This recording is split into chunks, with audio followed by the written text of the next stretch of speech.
or let some magic happen. It's almost like a ghost, right? Some came seeking fortune.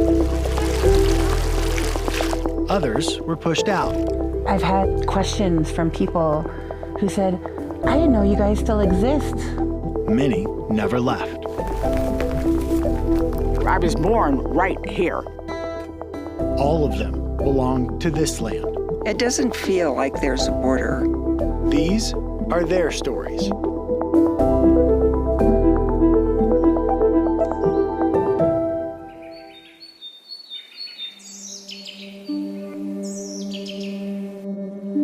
She provided everything for us to conduct our life and our traditions, our culture.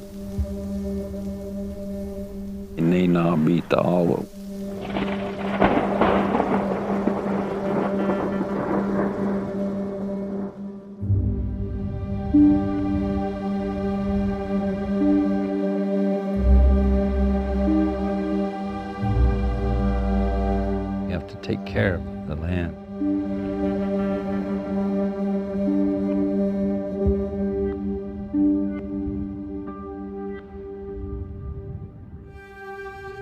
There's so much that has been lost from my mother to me.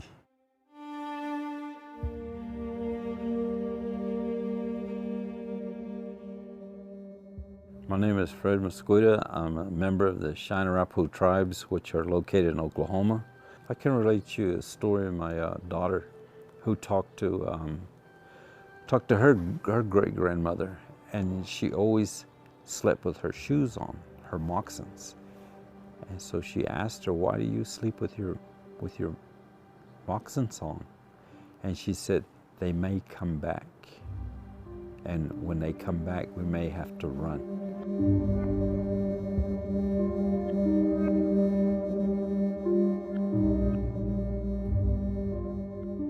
The Arapaho tribe, we were in the Front Range of Colorado. That's where our homelands was. I think the main onslaught was when in 49 when they found gold in California. You know, everybody began to move from east of the Mississippi going west. That was the first time that we began to see this onslaught of immigrants, you might say, coming through. In 59, they discovered gold here. And then they began to come in and settle, and they never left.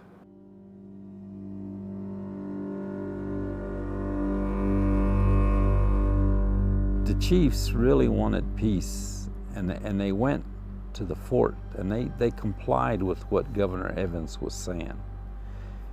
But Governor Evans and Chevington did not want to have peace with the tribes. They wanted them completely gone. And so they figured on genocide to kill them off.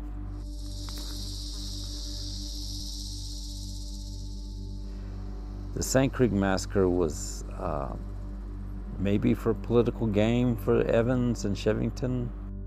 The Arapaho for many years wouldn't talk about it. I would see the old ladies crying. I would ask my grandmother, what's wrong?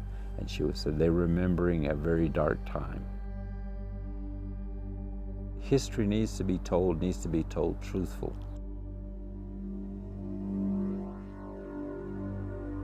Dear Major, this is the first opportunity I have had of writing you since the Great Indian Massacre.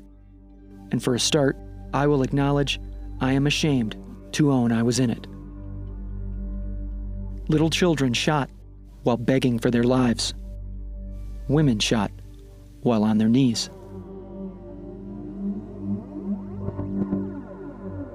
The massacre lasted 6 or 8 hours. I saw 2 Indians hold one another's hands, chased until they were exhausted, when they kneeled down and clasped each other around the neck and were both shot together. They were all horribly mutilated.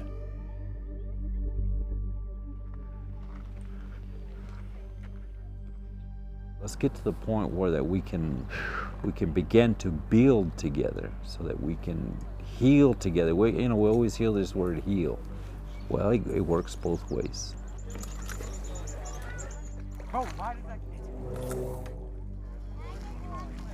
We are grandchildren of Colorado. We should take what they did back then and remember it and use it, but yet us grandchildren, let's grow together.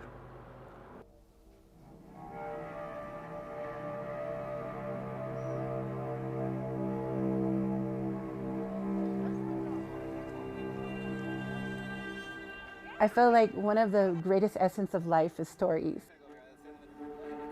The stories of harvesting and how we prepared for the harsh winter.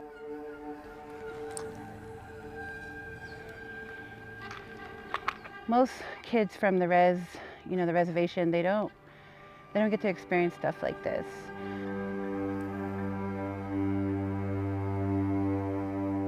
My name is Lynette Graybull. I am Northern Arapaho in Hunkpapa, Lakota. My traditional name is Morning Water. I didn't plan on feeling a spiritual and an emotional connection to the land, even though I knew all these stories, all my life. But being here is really hard to kind of put in words because it resonates with all the stories that's been told to me all of my life. But I feel like I'm more on my native lands residing here than I did on the reservation. I think that spiritual and ancestral connection makes me feel that not only do I belong here and my children belong here, but also my voice belongs here.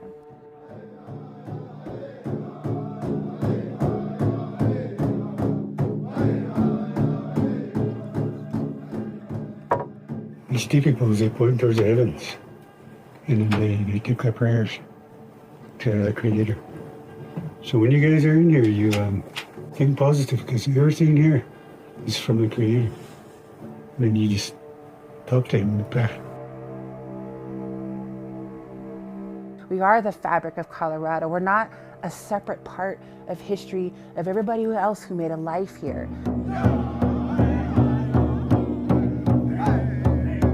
But when I'm with my youth and we're out here and I think of them as my own children, I think it's healing for me. I think so more so than it is for the youth because I'm doing something that is bringing me joy and hopefully planting seeds for other storytellers for the future.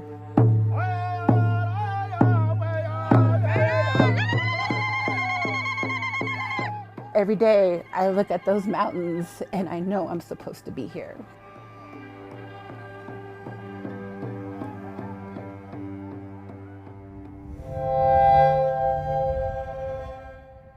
It holds the stories, the good, the bad, the ugly.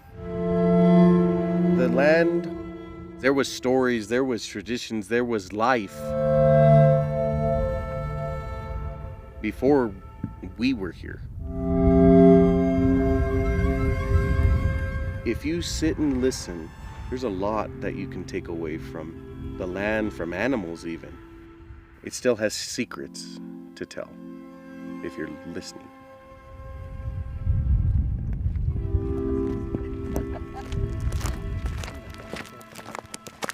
Creating music with my Nina is some of the fondest memories that I have of my childhood.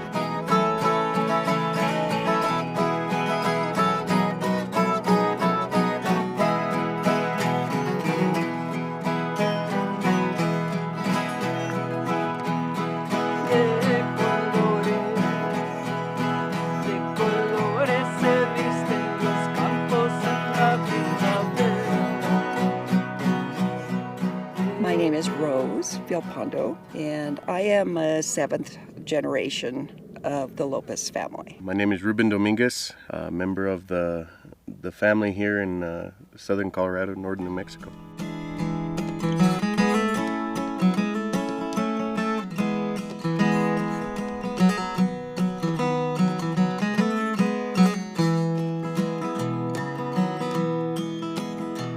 Las barrancas te aguardo, haría de las veredas. One of the things that I'm really proud of is continuing the traditional music.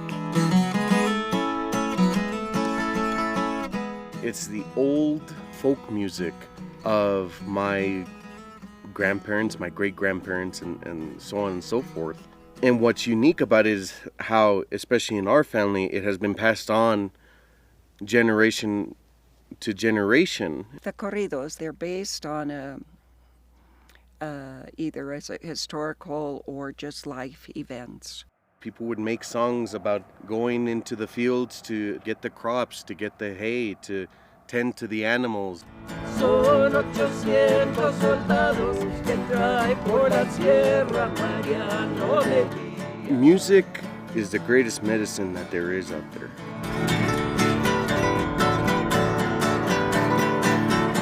Every time I play the older songs, I get a sense of comfort. I'm keeping on the tradition of my family. My mother's name was Maria Trujillo. She was head wrangler for the Tio Grande Cattle Associations. She didn't back down from anybody. She could outride and outrope any cowboy.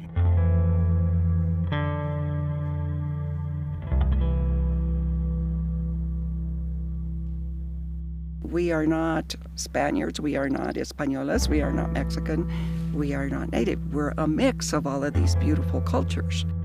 This is who I am, and it's all me, and I'm proud. What a wonderful, beautiful combination. To me, the border is non-existent. My family has been here before the state was even a state. The land does not know the difference between what's on this side of the border and what's on that side of the border. We're still from the same land. If you stand on top of any of these mesas and you can look down below, there's this lush, beautiful, green little valleys. The people saw here futures and raised their families here. It's a beautiful place to be in.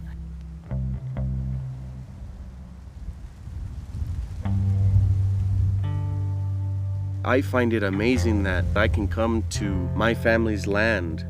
Don't forget of where you come from, and don't forget about the people who still live it and breathe it every day. Las barrancas te aguardo.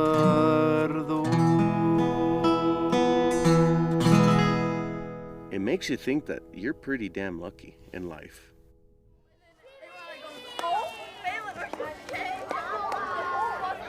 Here in just a minute, we're getting going. There you go, and then just go ahead over there by Julian. What's that over here? Does group number 2 have hard hats and everything? Yeah. We're good to go? Alrighty, let's get going. What are some things that you see? They're shiny. What you're seeing here is not necessarily gold. I know, what? Where's the gold? This is a gold mine, right? It's actually fool's gold. Yeah, I knew it. Oh, what? You're trying to be able to see into the ground and try to predict what is there. This goes down 500 feet and follows that vein as it goes. My name's David Moshe, and I'm actually a 4th generation hard rock miner in the state of Colorado. Yeah, this is real dynamite. I'm kidding, I'm kidding. I actually own a little mining museum called the Phoenix Gold Mine near Idaho Springs. The gold is very, very small. Let's think about it that way. So the gold is the consistency of flour. It was a honest to goodness real gold mine that my father and I actually extracted gold out of. We currently aren't mining because the world's changed and made it so the economics, even though we have gold in the ground, yeah, it's just not quite profitable. So we decided to make our little operation into something where people could understand what mining history is, which is an extremely significant part of the history of the state. Mining started a way for people to make a living here. You all ever had a Kit Kat before? You know how it breaks along those really weak lines when you break the Kit Kat? It's the same principle for this. So we've got to create all of these weak points to then break it all apart and get it all to create this opening. They lift up the boombox to go fire in the hole. I got into mining because of my family. My grandfather would tell me stories about the mines he had worked in. He literally would go down these old, dangerous mines. He and his sons became hard rock miners in the Central City District. What really got me into this business was my mother. She was a student at the Colorado School of Mines in the late 1960s. She was one of the few women in that college. She was a really good engineer. She was very practical. She was a very loving mother, though. You told her it couldn't be done and she'd do it. My daughters are in this industry and I corrupted them when they were really young. I kind of like to joke with people. I avoided it for as long as I possibly could until about sophomore year. I was like trying to figure out what I wanted to do. I ended up taking a physical, like intro geology class, you know, because I was like, oh, it'll be an easy A. I'll have my dad help me out. And I ended up really enjoying the class so much. I was like, I could see myself doing this, right? Like this whole area, you're looking about 1.2 to 1.5 billion years old, right? This is the first vein that they came across. However, it wasn't that rich. So they took a gamble, decided to keep going behind me here. And we've got Big Bertha, a pretty powerful UV light. I'll let some magic happen, right? I'll hold this up and boom. It's almost like a ghost, right? This is calcium carbonate. So we're thinking the impurities here make this stuff glow that cool green color.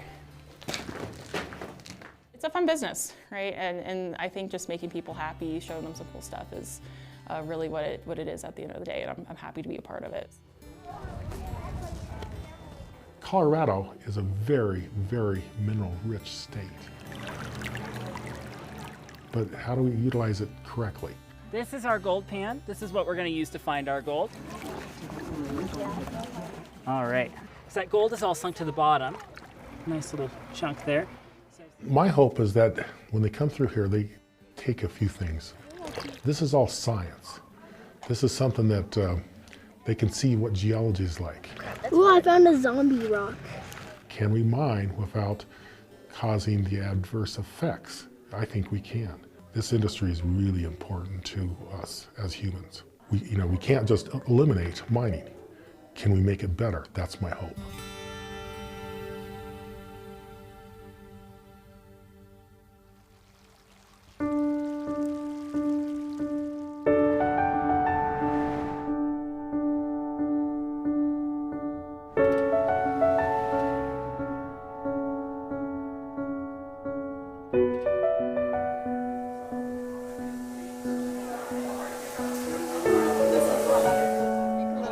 You could also double it up if you wanted to roll it through. Being in an Italian family, Everyone come line up really quick. you have to be willing to not have an aversion to loudness.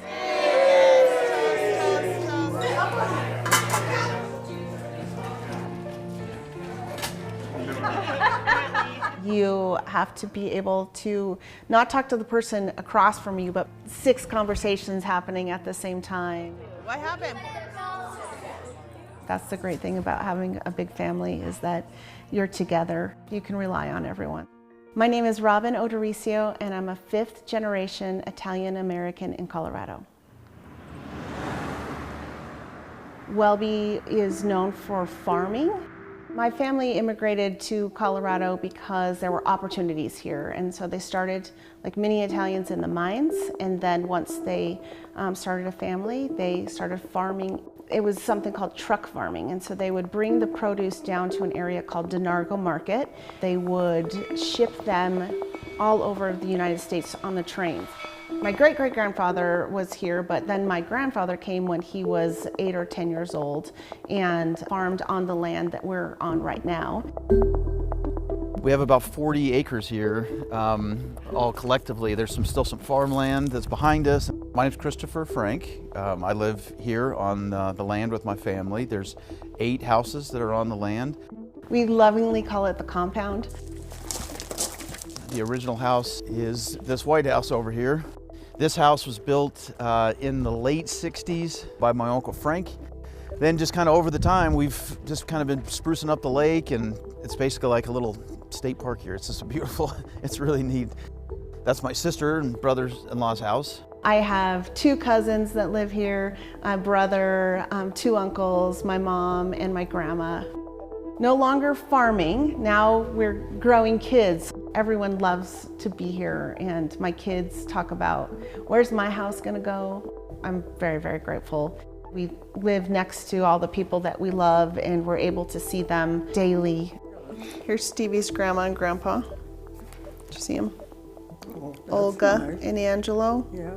I never thought I'd see my great-grandkids graduating, but I got to see that. I don't think there's probably nobody else that can have them all around me like I have. And to see them every day and be part of my life every day, it's a blessing, a blessing.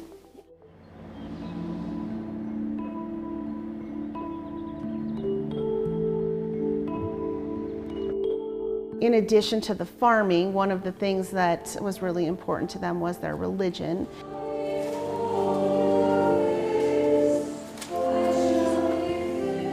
My church was my life because all the people that were involved in the church, we were close in them days.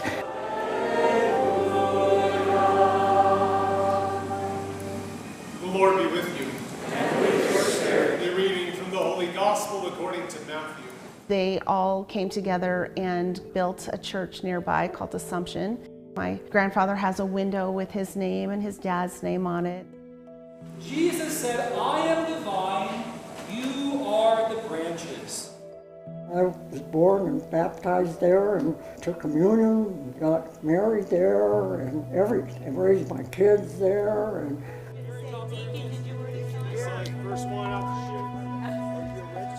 where we live is special because we're in Colorado, because we're 10 minutes from downtown. And I hope that other people get the opportunity to live around their family too, and whether that's in one house, one property, one town, one block, whatever that looks like. And it was dark the other night.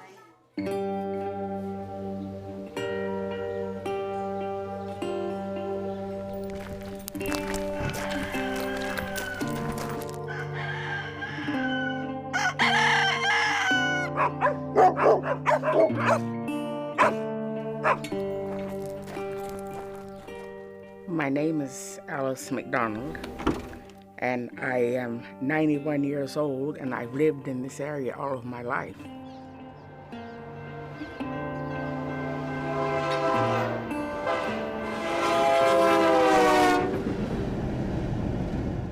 My grandmother's parents were slaves, and so they came out of slavery.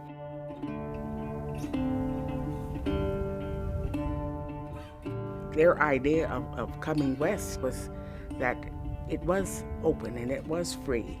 Many of them had not had anything to call their own home, their own farm. So to have ownership is very important to people. Mother was 18, came with her family from Oklahoma, covered wagon.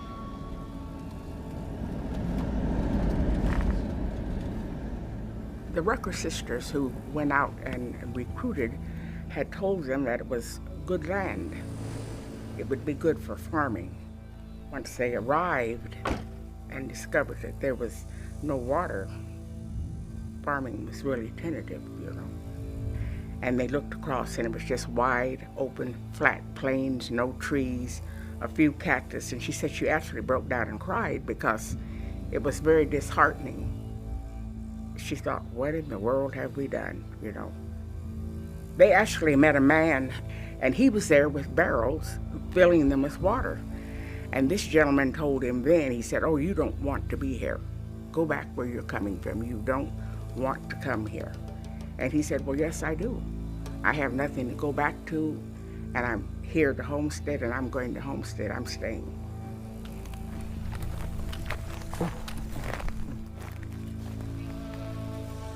Our home was right there, and you went in through the front door right here into a porch. Then there was the kitchen and a bedroom and the living room. Probably at its peak, there may have been 100 families, black and white. After the dam broke, they knew there was not going to be water. My grandmother wanted to stay, and Dad said, well, I'll stay. If you want to stay, Mom, manage. So Dad decided he would have dairy cattle. And we had a herd of 32 cows that we milked. And we sold the cream to the creameries. That was our survival. And all of the people moved away except for our family. And we stayed and figured out a way to make a living. Hi, Grandma. I believe she's growing taller every minute. Grandmother had been through lots of things. Her name was Lulu. Her home became the gathering place, and sometimes they would go there and play music and dance. Sometimes they would go and play cards.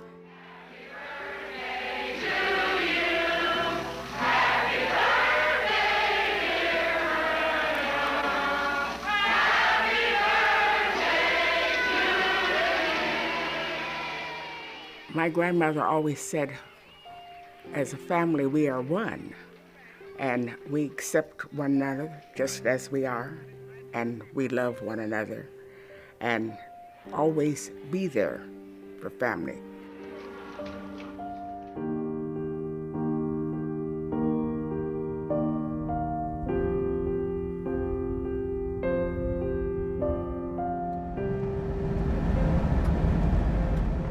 The Dry is a beautiful place.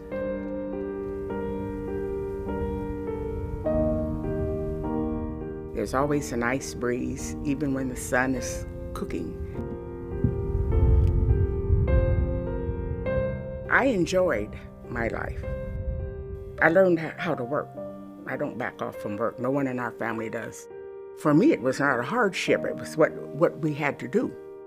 As you become older and you get out into the world and you see how other people live and you think, boy, that we were really working hard. You know, if you want to have something, then you're going to have to work for it and you're going to have to take care of it. We still own our homestead property there. It's still an integral part of my life and of my children's lives.